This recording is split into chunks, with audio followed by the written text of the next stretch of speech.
Good morning, dear viewers.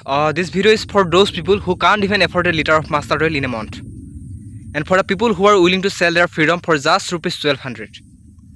Well, in a recent video, our chief minister announced that he will give free mustard oil if he wins the next election.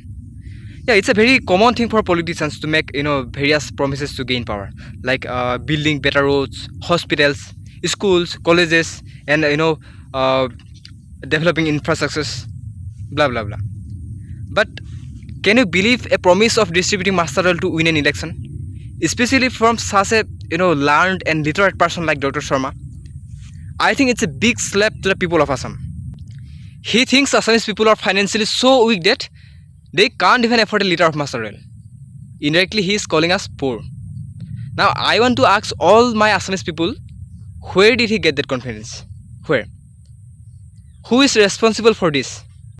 I want to say that he was so corrupted during his tenure that he and his whole team looted Assam's resources almost like the British did.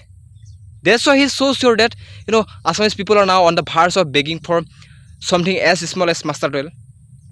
I'm so sorry for saying that. It may sound little harsh, but it's the truth. We can't deny it.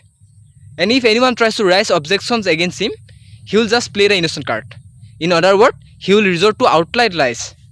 গোটেই অসমৰ এক number মেচলি ব্যক্তি মোৰটো কোনো এটকাও সম্পত্তি নাই দৰমহাৰ বাদে মোৰ একোৱে নাই He claimed that he has nothing besides his salary. Absolutely nothing.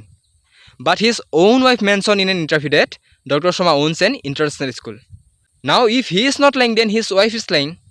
And we also know that he has lots of property in various sectors. Right?